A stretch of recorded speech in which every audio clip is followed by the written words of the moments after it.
স্ত্রীর অনুমতি ছাড়া স্বামী যদি তিনটি কাজ করে ওই স্বামী জাহান্নামে চলে যাবে, will go to hell fire. সে জাহান্নামে চলে যাবে, সে জান্নাতে যেতে পারবে না। Will not go to paradise, সে জান্নাতে যেতে পারবে না। অবশ্যই স্ত্রীদের কিছু অধিকার রয়েছে। আমরা শুধু স্বামীর হক নিয়ে কথা বলি, স্বামীর কি কি অধিকার স্ত্রীদের পালন করতে হবে, শুধু এই বিষয়গুলো নিয়ে আমরা আলোচনা করি, কিন্তু নারীর যে অধিকার রয়েছে সেটা নিয়ে আমরা আলোচনা করি না। অবশ্যই নারীর অধিকার রয়েছে। একজন স্বামী তার স্ত্রীর খেয়াল রাখবে এবং স্ত্রীর অনুমতি ছাড়া তিনটি কাজ কখনো করা যাবে না। নাম্বার ওয়ান, এক নাম্বার হচ্ছে স্ত্রীর পারমিশন ছাড়া কোনো স্বামী স্ত্রীকে মহরানা না দিয়ে তার শরীরে স্পর্শ করতে পারবে না। ভালো করে বুঝেন, আপনি বিয়ে করেছেন ঠিক আছে, তবে আপনাকে অবশ্যই মহরানা দিতে হবে। এটা হচ্ছে তার স্ত্রীর হক, স্ত্রীর অধিকার। সূরা নিসার ভিতরে আল্লাহ তাআলা জানিয়ে দিয়েছেন, ওয়া আতুন নিসাআ সাদাকাতিহিন্না নিহলা। এটা হচ্ছে নারীর অধিকার, অধিকার আপনাকে দিতে হবে। বর্তমান আমাদের সোসাইটির ভিতরে ম্যাক্সিমাম জায়গায় এই সমস্যাটা হচ্ছে, তার অ্যাবিলিটি নাই 1 লক্ষ টাকা দেওয়ার, মহরণা নির্ধারণ করার। সে মহরণা নির্ধারণ করেছে 10 লাখ টাকা, এমন মানুষ আছে না নাই? এবং বাসর রাতে স্ত্রীর কাছে গিয়ে মাফ চায়, বলে তুমি আমাকে মাফ করে দাও। খবরদার, এই ধরনের মাফ চাওয়া স্ত্রীর কাছে যাবে না। চাপে ফেলায়া এরপরে স্ত্রীদেরকে এইভাবে মাপ দেওয়া, এটা কিন্তু ইসলাম সাপোর্ট করে না। এটা হচ্ছে স্ত্রীর হক, স্ত্রীর অধিকার, আপনাকে দিতেই হবে। আপনার যতটুকু অ্যাবিলিটি আছে, অ্যাবিলিটি অনুযায়ী আপনি আপনার মহরণা নির্ধারণ করবে। যদি 1 লক্ষ টাকা হয় 1 লক্ষ টাকা ধরবেন, যদি 2 লক্ষ টাকা দিতে পারে 2 লক্ষ টাকা ধরবে। প্রথমে আপনি সবকিছু দেওয়ার চেষ্টা করবেন। হ্যাঁ, যদি আপনি দিতে না পারেন তাহলে অবশ্যই স্ত্রীকে বলতে হবে আমি তোমাকে এটা পরে দিব। স্ত্রীর গায়ে স্পর্শ করা যাবে না অনুমতি ছাড়া। অবশ্যই এখানে মহরণা দিয়ে তারপরে অনুমতি নিয়ে তাকে স্পর্শ করতে হবে। যদি মহরণা না দেন তাহলে অনুমতি নিতে হবে। বুঝতে পেরেছেন? অনুমতি নিয়ে তারপরে তাকে স্পর্শ করতে হবে। নাম্বার 2, দ্বিতীয় নাম্বার হচ্ছে কিছু সম্পদ স্ত্রীদের নামে থাকে, কিছু সম্পদ নারীদের নামে থাকে।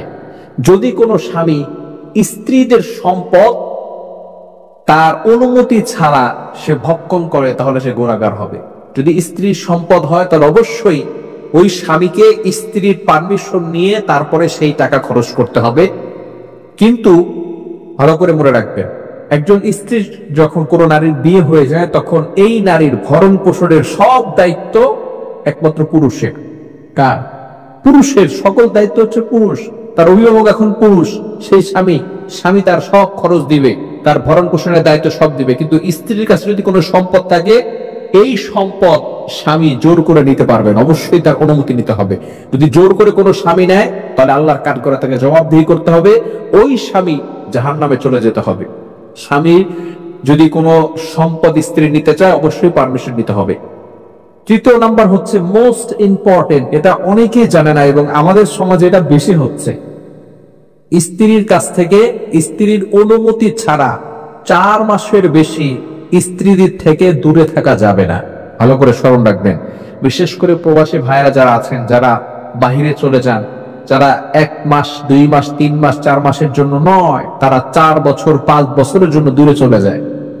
অবশ্যই স্মরণ রাখতে হবে, স্ত্রীর কাছ থেকে দূরে থাকতে হলে 4 মাসের বেশি যদি দূরে থাকতে চান স্ত্রীর কাছ থেকে পারমিশন নিতে হবে। যদি স্ত্রী পারমিশন না দেয় তাহলে কিন্তু আপনি দূরে যেতে পারবেন না।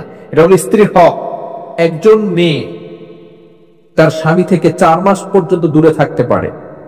হযরত ওমর রাদিয়াল্লাহু তাআলা আনহুর জামানায় এক নারী তার ঘরে বসে গান গাচ্ছিল। এমন সময় ওমর রাদিয়াল্লাহু তাআলা আনহু সেখানে গেছেন। যাওয়ার পরে সেই নারী যখন গান গাচ্ছিল, গান গাওয়ার পরে কেন গান গাচ্ছিল, তার স্বামী নেই। বিশাল বড় ঘটনা, আমি সংক্ষিপ্ত আকারে বলছি। ফাইনালি যখন স্বামীরা এই জন্য স্বামীর কষ্টে গান গাচ্ছিল, এবার বলছে যে ওমর এই জন্য দায়ী। কেন? ওমর আমার স্বামীকে যুদ্ধে পাঠায় দিছে, 1 বছর ধরে তার কোনো খোঁজ খবর নাই। এবার ওমর রাদিয়াল্লাহু তাআলা নিজে তার বাসায় গিয়ে হাফসা রাদিয়াল্লাহু তাআলা আনহা, ওমর রাদিয়াল্লাহু তাআলা আনহুর মেয়ে হাফসা রাদিয়াল্লাহু তাআলা আনহা, তিনিও নবীজি সাল্লাল্লাহু আলাইহি ওয়াসাল্লামের স্ত্রী ছিলেন। যখন ইন্তেকালের পরে নবী সাল্লাল্লাহু আলাইহি ওয়াসাল্লাম ইন্তেকাল করেছেন, এরপরে ওমর রাদিয়াল্লাহু তাআলা আনহুর খলিফা কালে তিনি তার মেয়ের কাছে জিজ্ঞেস করেছেন একজন মেয়ে তার স্বামী ছাড়া কতদিন থাকতে পারে। তখন তিনি বলেছেন 4 মাস। কয় মাস? লিল্লাযিনা ইউকুলুনা মিন নিসাইহিম তারাব্বুসু 4 আশহুর, কোরআনেও এটা বলেছে। সুতরাং 4 মাসের বেশি আপনার স্ত্রীর থেকে যদি দূরে থাকতে চান অবশ্যই স্ত্রীর কাছ থেকে পারমিশন নিতে হবে। যদি আপনি পারমিশন না নিয়ে দূরে থাকেন তাহলে ওই স্ত্রী যে কষ্ট সহ্য করতেছে এজন্য আপনাকে জাহান্নামে যেতে হবে। আল্লাহ তাআলা আমাদের সকলকে এই বিষয়গুলো বুঝার তৌফিক